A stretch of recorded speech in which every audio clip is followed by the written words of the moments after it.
Armed Forces top brass has just broken years of established custom with an open announcement causing ripples throughout the Capitol. In a move that defies the long-standing norms of military decorum and loyalty to civilian oversight, this declaration has sent tremors through the halls of power in Washington, D.C., challenging the very foundations of how the military interacts with political leadership. It's the kind of event that historians will likely dissect for years, marking a pivotal moment where the guardians of national defense step out from the shadows of silence into the glaring light of public scrutiny. A group of 38 serving and former military officers, among them 7 top-ranked generals who have commanded vast forces and shaped strategic doctrines, have officially refused to recognize Trump's role as head of the armed services in a combined statement issued under an hour back. These aren't just any officers. They represent the elite echelon of military experience, individuals who have led troops in combat zones, advised presidents on matters of life and death, and upheld the apolitical ethos that defines the U.S. Armed Forces. Their joint declaration isn't a whisper in closed-door meetings, but a bold, unified voice that echoes across media outlets and social platforms, forcing the nation to confront uncomfortable questions about leadership and loyalty. This isn't subtle behind-the-scenes discord, the kind that might simmer in Pentagon corridors or leak through anonymous sources to journalists over late-night coffees. No, this is a direct criticism from those whose professions were founded on always respecting civilian oversight, men and women who have built their legacies on the principle that the military serves the Constitution, not any single leader. They've sworn oaths to defend the nation against all enemies, foreign and domestic. And in this moment, they appear to see a threat emerging from within the very chain of command they once followed without question. The gravity of their action can't be overstated. It's like the pillars of a temple cracking under pressure, revealing fractures that have been building for months, if not years. Press that subscribe option right away, since what's developing will lead news coverage for weeks, perhaps even months, as investigations unfold, congressional hearings are called, and the public debates the implications for democracy and defense. This story has all the elements of a political thriller: high-stakes decisions, leaked documents, personal rivalries, and the fate of the nation hanging in the balance. It's the kind of unfolding drama that captivates audiences, drawing in viewers from all walks of life who sense that something fundamental is at stake.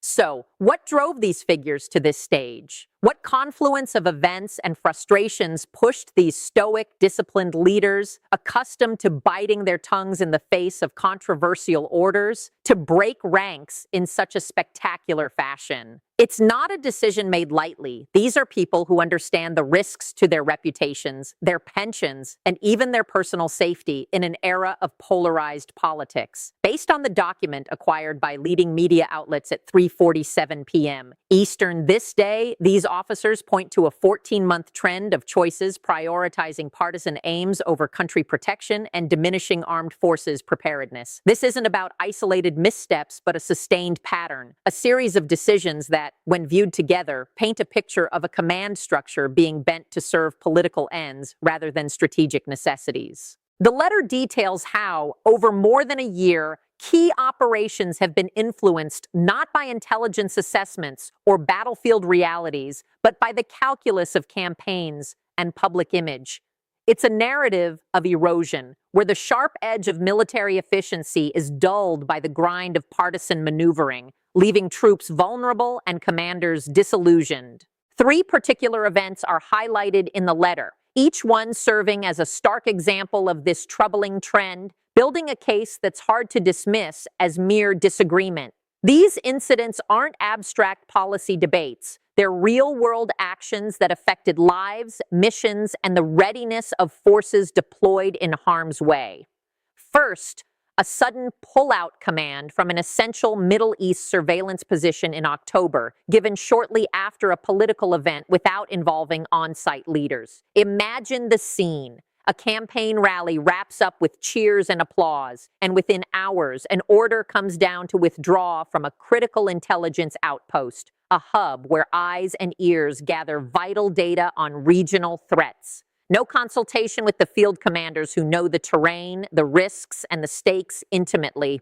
It's a decision that left units scrambling, alliances frayed, and enemies potentially emboldened, all because it seemed to align with a political narrative rather than operational wisdom. This abrupt move disrupted ongoing operations, forced reallocations of resources, and sent a message to allies that U.S. commitments could shift with the winds of domestic politics. Second, a halted NATO collaborative drill in January, supposedly postponed due to the lead naval officer having earlier spoken to lawmakers regarding funding gaps. Here, the threads of politics and military readiness intertwine even more tightly.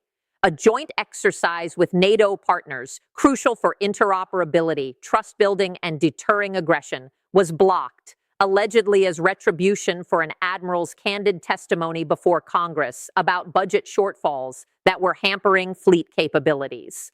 This wasn't just a scheduling hiccup. It was a deliberate delay that undermined alliances at a time when global tensions are rising. NATO exercises are the glue that holds the alliance together, practicing scenarios that could mean the difference between victory and defeat in real conflicts. Halting one over what appears to be a personal or political slight erodes that foundation, making partners question the reliability of American leadership and potentially weakening the collective defense posture that has kept peace in Europe for decades. Third, and most gravely, a February 9th order directing the top military advisors to withhold urgent gear deliveries to an advance station until specific generals consented to participate in a presidential gathering honoring armed forces power. This incident cuts to the core of the allegations, transforming military logistics into a tool for political leverage. Picture a forward operating base in a volatile region where troops rely on timely shipments of equipment, ammunition, medical supplies, defensive systems to survive and succeed. The directive essentially held these life-saving resources hostage, conditioning their release on generals appearing at a White House event to celebrate military strength, which many saw as a thinly veiled campaign booster. It's a scenario that reeks of coercion, where operational needs are subordinated to the demands of public relations and endorsement seeking. The implications are chilling. If supplies can be delayed for political gain, then every mission becomes a potential bargaining chip, every commander a pawn in a larger game. This isn't debate over strategy, the kind of healthy discourse that happens in war rooms where experts weigh options and risks. No, this is employing tactical control as leverage for partisan show, turning the machinery of war into a prop for political theater. It's a perversion of the civil-military compact, where the president commands but does so with the advice and consent of professionals who prioritize the mission above all else. When operations are manipulated this way, trust breaks down, not just between the White House and the Pentagon, but within the ranks, where soldiers wonder if their leaders are free to make decisions based on facts rather than favoritism. Here is the complete background of what's been developing, a timeline of tensions that have simmered, boiled, and now erupted into this public spectacle. Strains between Trump and high-level military officials have brewed since his initial presidency, a period marked by bold promises of military rebuilding, but also by controversial pardons, public feuds, and decisions that often sidelined expert advice. From the early days of his first term, there were whispers of discomfort, generals chafing at tweets that announced policy shifts without consultation, admirals navigating orders that seemed more about spectacle than substance. But all changed when a secret order was disclosed to the Senate Armed Services Committee on February 11th, revealing straight presidential meddling in urgent tactical choices. This leak was the spark that ignited the powder keg, exposing what many insiders had suspected but few had dared to voice. The directive, a classified memo that somehow found its way into congressional hands, detailed interventions that went beyond oversight into outright interference, dictating pauses in operations that could have real-time consequences on the ground.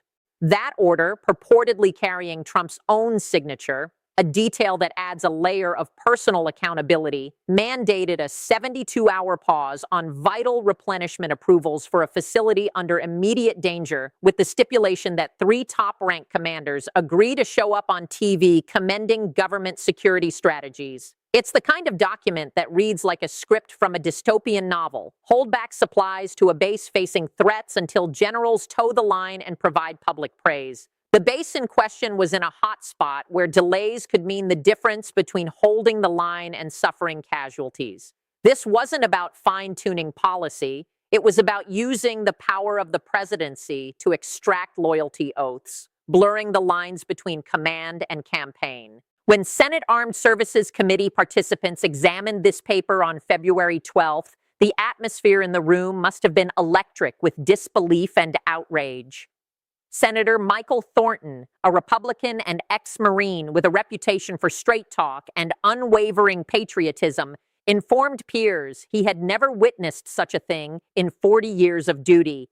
Thornton's words carried weight. As a former Marine, he knows the ethos of service, the sacrifices involved, and the sacred trust between leaders and those they lead.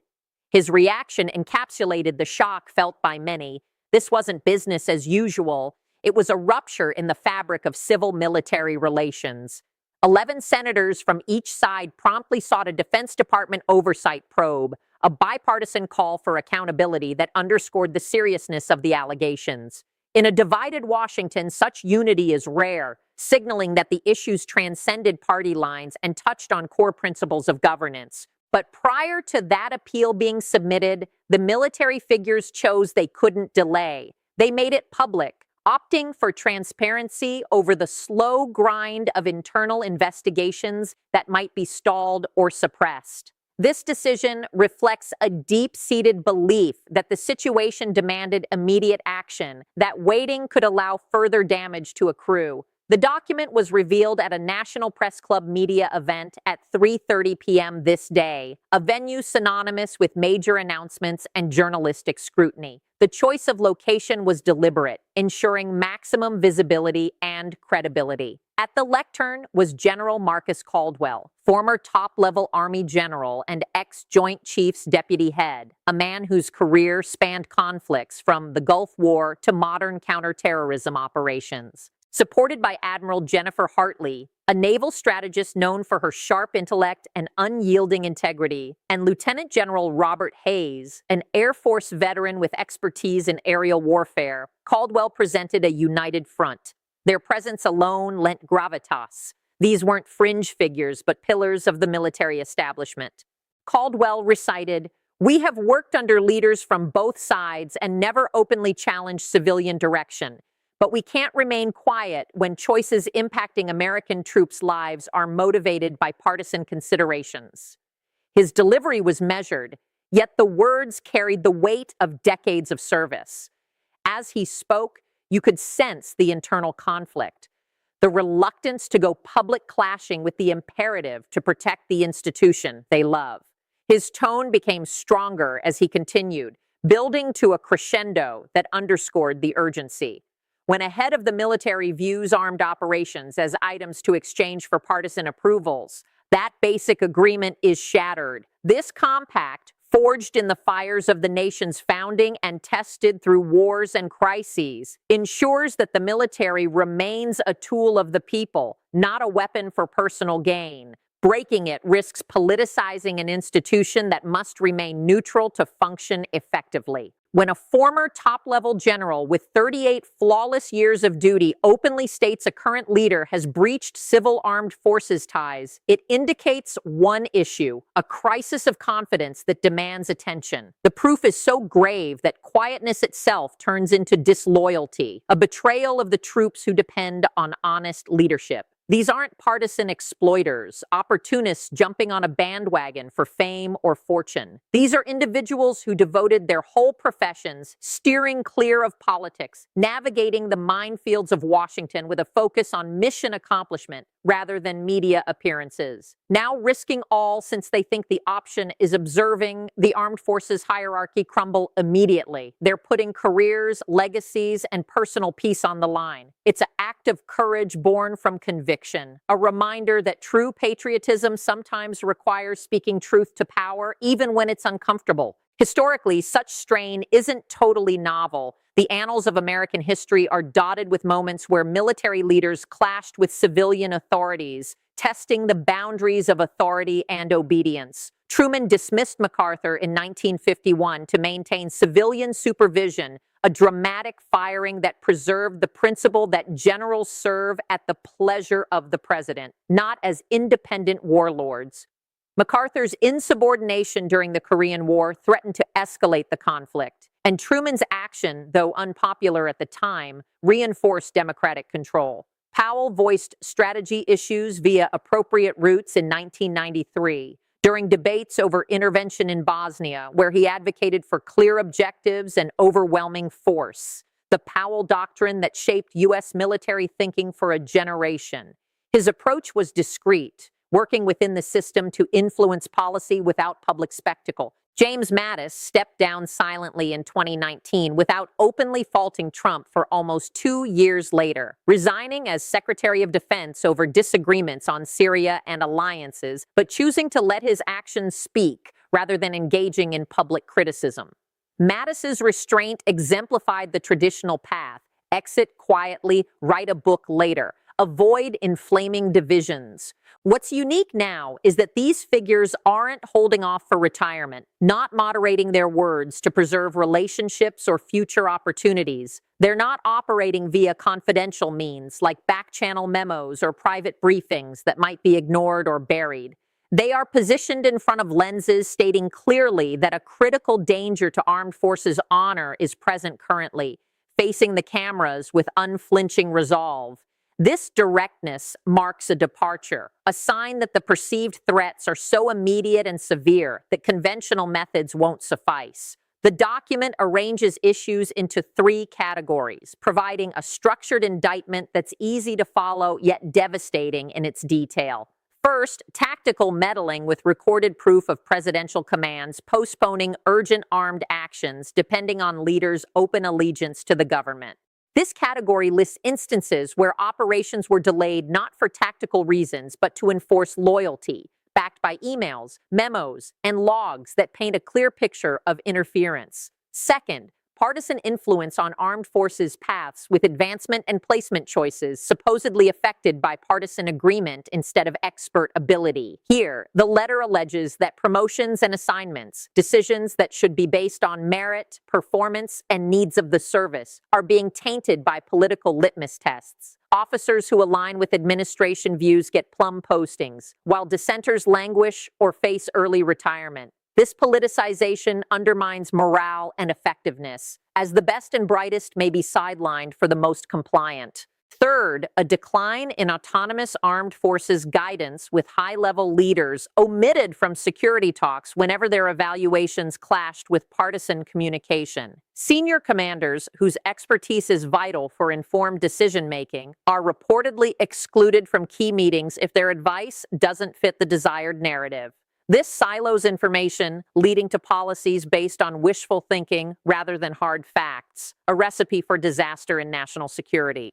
Based on General Caldwell, the presidential top aide contacted the defense headquarters on February 9th at 2:15 p.m. and ordered the temporary deputy defense head to suspend all permissions from 3 advanced stations until additional instruction. The call came without warning, disrupting the normal flow of approvals that keep bases operational. When questioned for an explanation, he was informed leaders required to show improved grasp of government focuses, a euphemism that barely masked the political intent. 2 hours afterward, those identical station leaders got contacts from a presidential partisan consultant, welcoming them to a broadcast talk commending existing security direction. The timing was too coincidental to ignore, linking the hold to the invitation in a clear quid pro quo. The implication was clear.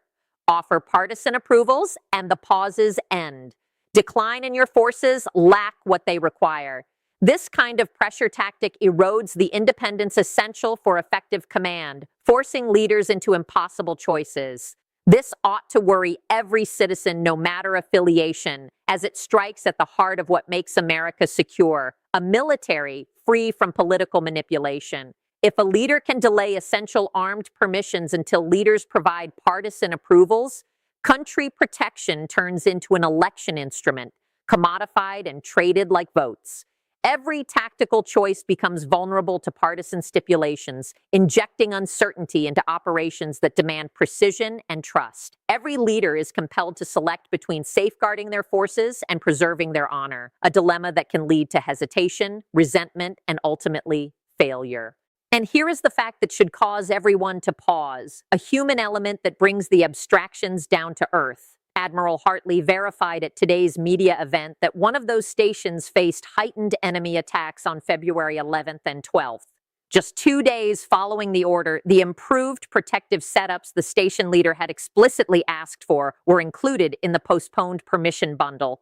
These weren't luxury items, but essential defenses, reinforced barriers, advanced radar, counter-drone systems that could have mitigated risks. Those setups weren't positioned when the assault occurred, leaving the base exposed during a spike in hostile activity. 3 troops were injured, service members with families, dreams, and dedication who now bear the scars of a decision made far from the front lines. Actual individuals in a risky area might have encountered higher danger, not due to tactical requirement, but because their leaders hadn't yet provided adequate partisan backing. This personal toll transforms the story from bureaucratic intrigue to human tragedy, reminding us that behind every directive are lives at stake. Several defense sources indicate this document is merely the tip of the issue, a visible peak of a much larger iceberg of discontent and dysfunction. At least a dozen more senior officers desired to endorse, but were counseled by armed forces legal advisors that doing so during active service might breach rules prohibiting uniformed staff from partisan actions. These regulations, designed to keep the military apolitical, now ironically silence those who wish to defend its integrity. The ones still active are observing from afar, lawfully incapable of commenting, even as they confront these identical demands immediately, navigating a minefield where speaking out could end careers. Based on a former mid-level general talking without name to the Washington Post, high armed forces figures devoted 6 months considering their choices before deciding that making it public was the sole route that would compel real responsibility. This deliberation involved late-night discussions,